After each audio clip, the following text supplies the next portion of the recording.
I stood outside the venue, bouquet in hand, suit pressed, chest burning with pride. But the doors were locked, the lights were off, and the sign on the glass read, "Closed." Confused, I called my wife. She answered on the second ring, her voice casual, almost bored. "The party ended 2 hours ago," she said. Then silence, until she added, with a softness that cut deeper than a scream, "I guess I didn't want you there." The line went dead. Moments later, my phone buzzed with a notification. Her social media post. A photo of her, radiant in her graduation gown, glass of champagne raised high. The caption, "To the man who believed in me, funded me, pushed me through law school, I owe you everything. Thank you, love." But it wasn't me she tagged. It was him, her boss, her lover. The bouquet slipped from my hand and hit the concrete. I didn't pick it up. Hashtag. Backstory. We met in a cramped cafe 8 years ago. She was studying for her undergrad finals, hunched over textbooks. I offered her my table when the place was full.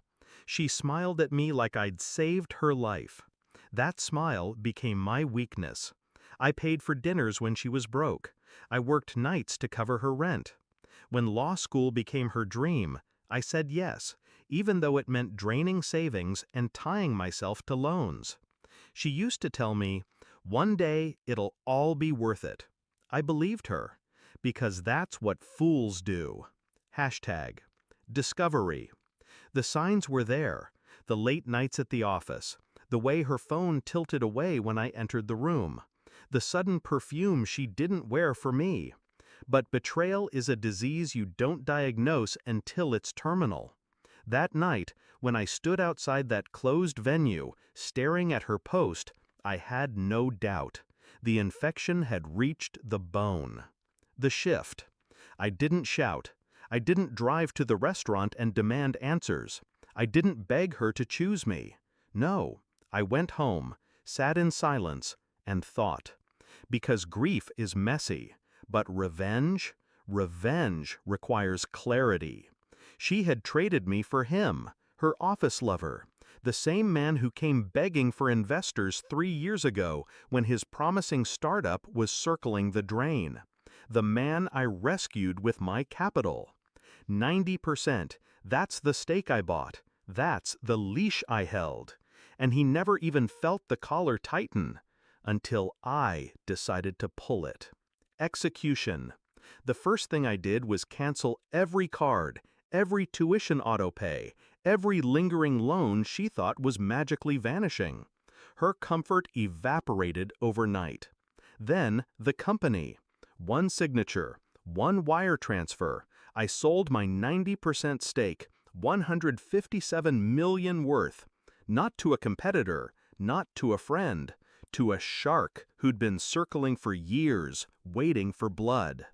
Within minutes, news hit the market. Their company stock free fell. My phone lit up with missed calls, 154 in under an hour. Her name, his name, friends, colleagues, all of them clawing at me through the screen. I let the phone buzz until it went silent. Climax. Then came the knock at my door, hard, desperate. I opened it to find her standing there, eyes wide, makeup streaked, voice trembling. "You ruined us," she whispered. "Not me, us. As if I had destroyed something sacred, not something already rotten." She begged, told me it was a mistake, that she loved me, that the post meant nothing. But her eyes betrayed her. Not love, fear. Behind her, headlights flashed. His car. He stepped out, tie loose, face pale. The confident CEO reduced to a man watching his empire burn. "Why?" he asked, voice cracking. The same word I once asked her when she came home late. I didn't answer him. Instead, I looked at her, and I said, calm, steady, "You could have had everything. Instead, you bet against me." I closed the door in their faces. Their muffled shouting faded with each step I took away. Hashtag. Resolution. The house was quiet again. My empire intact. Their empire ashes. Do I regret it? No. Regret is for those who hesitate. She thought love made me weak. He thought money made him untouchable. They were both wrong. I was patient, and patience is the sharpest weapon. They gave me humiliation. I gave them ruin. And as I sat in the silence, phone still buzzing with missed calls, one thought anchored me.